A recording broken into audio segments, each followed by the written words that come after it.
अब इसके कुछ इंपॉर्टेंट ग्राफ्स हैं, ज़रा एक बार वो और देख लेते हैं, ठीक है। जैसे कि वो आपसे कहेंगे जी यूनिफॉर्म एक्सेलरेशन बताइए। यूनिफॉर्म एक्सेलरेशन की अगर हम बात करें, एक्सेलरेशन में क्या क्या आता है? एक तो आता है जी वेलोसिटी और दूसरा आता है टाइम, इसीलिए इसको बोलते हैं वीटी ग्राफ। क्या बोलते हैं? VT graph. अच्छा, यहां पर हम बात कर रहे हैं uniform acceleration when initial velocity is zero.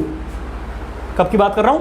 Initial velocity is zero. Initial velocity zero का मतलब यहां से शुरू होगा और उसके बाद ये क्या है? यूनिफॉर्म है। तो इसीलिए ये जो ग्राफ है वो यूनिफॉर्म एक्सेलरेशन का ग्राफ है।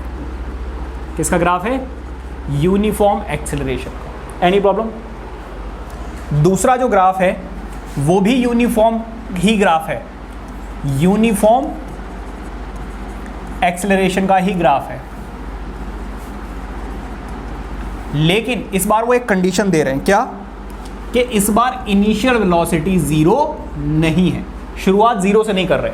मान लीजिए आप एक रोड पे खड़े हुए थे और पीछे से ऑलरेडी एक कार आ रही थी, तो जब आपने ऑब्जर्व किया तो ऑलरेडी उसकी कुछ वेलोसिटी थी, उसके बाद उसकी जो वेलोसिटी थी वो यूनिफॉर्म हो गई। अगर वेलोसिटी यूनिफॉर्मली इंक्रीज या डिक्रीज कर रही तो वो क्या होगा? यूनिफॉर्म एक्सेलरेशन होगा। Are you getting my point? तो पहले तो पता नहीं है, लेकिन जब मैंने ऑब्जर्व किया उसके बाद वो क्या हो गया? यूनिफॉर्म एक्सेलरेशन हो गया। तो इस केस में जो ग्राफ बनेगा,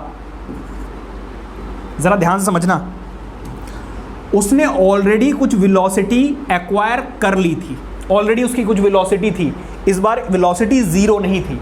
are you getting my point? लेकिन उसके बाद वो कैसा है? यूनिफॉर्म है। इसीलिए ये जो ग्राफ है ये है यूनिफॉर्म एक्सेलरेशन का ग्राफ, यूनिफॉर्म एक्सेलरेशन का graph. What is the difference between this and this? यहां पर इनिशियल वेलोसिटी जीरो है, शुरुआत जीरो से कर रहे हैं, यहां पर वेलोसिटी जीरो नहीं है। Is that clear? ये दोनों में डिफरेंस है। इसके बाद हम बात करेंगे कांस्टेंट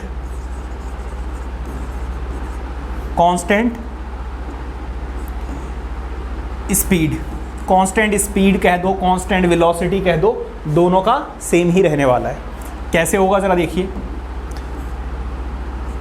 ये है एक्स एक्सिस और ये है वाई एक्सिस। इस एक्सिस पे मैं ले रहा हूं टाइम और इस पे ले रहा हूं क्या? वेलोसिटी, स्पीड बेसिकली, ठीक है। इस केस में ये भी वीटी ग्राफ है, लेकिन इस बार वो क्या कह रहे हैं कि भाई इसने कुछ वेलोसिटी मतलब जीरो से शुरू किया, 10, 20, 30, 40 पे आ गया, उसके बाद वो क्या हो गया? यूनिफॉर्म। क्या हो गया? उसके बाद वेलोसिटी बढ़ाई नहीं। आप इसको ऐसे समझिए कि आप एक हाईवे पे जा रहे थे, घर से निकले, आपने वेलोसिटी बढ़ाई, बाद में आपकी वेलोसिटी हो गई 50 किलोमीटर पर आवर और फिर आप 50 किलोमीटर पर आवर से ही चलते रहे, 50, 50, 50, 50, 50, कोई चेंज ही नहीं आ रहा है। और अगर ऐसा हो रहा है तो वेलोसिटी तो उसने 50 पहुंच गई है, उसके बाद टाइम तो बढ़ता रहेगा ना, टाइम थोड़ी ना चेंज होगा, टाइम तो किसी के लिए इंतजार नहीं करता। तो यहाँ पे टाइम चलता जा रहा है लेकिन वेलोसिटी क्या है? रुकी हुई है। स्पीड क्या है? रुकी हुई है, ठीक है। तो ये जो ग्राफ है ये कांस्टेंट स्पीड या कांस्टेंट वेलोसिटी के लिए यूज किया जाता है, ठीक है। एक और छोटा सा कॉन्सेप्ट बता दूं, कई बार वो आपसे ये कहते हैं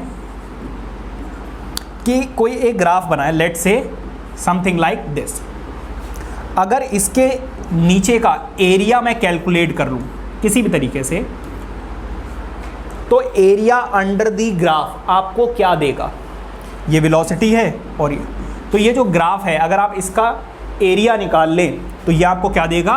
डिस्टेंस कवर्ड, डिस्टेंस कवर्ड या डिस्टेंस ट्रैवल्ड। क्या बात समझ में आ रही है? तो ये छोटे मोटे से ग्राफ्स हैं जो आपको पता होने चाहिए, कई बार एमसीक्यूज में या फिर फिल इन द ब्लैंक्स में आ जाते हैं। तो वो आपसे कहेंगे कि tick the correct answer for uniform acceleration. वो ऐसे लिख सकते हैं u is not equals to zero या when initial velocity is not zero. तो हमारे दिमाग में तो uniform acceleration, uniform motion, uniform velocity, हर एक चीज़ के लिए ये वाला ग्राफ छपा हुआ है दिमाग में। और आप बेटा टेंशन ना बिल्कुल भी ना लें, आपको ऐसा भी ग्राफ वहाँ पर मिलेगा आप लोगों के लिए। आपको ये ना लगे कि हमसे क्वेश्चन छूट गया, लेकिन सही आंसर कौन सा होगा? ये वाला। समझ गए? ये हमारे ग्राफ हैं, ग्राफ्स भी हो गए। और कोई दिक्कत, दुख, दुविधा, परेशानी तो बता दो भी। क्लियर है सब कुछ? अच्छे से नोट करना चाहे तो नोट कर सकते हैं या फिर हाँ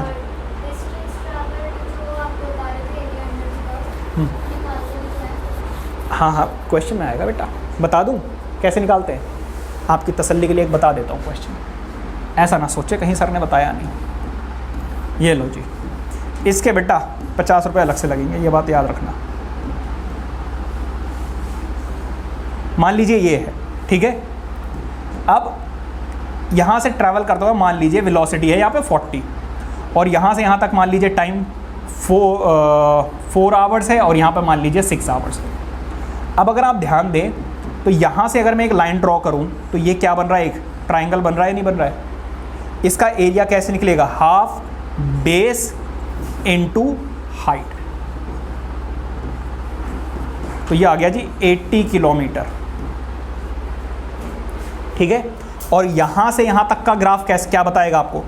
ये है एक रेक्टेंगल, यहां का एरिया क्या होगा? L into B. लेंथ कितनी है? 2 आवर्स, और ब्रेथ कितनी है? 40। तो ये भी कितना है? 80। 80 प्लस 80 कितना हो गया?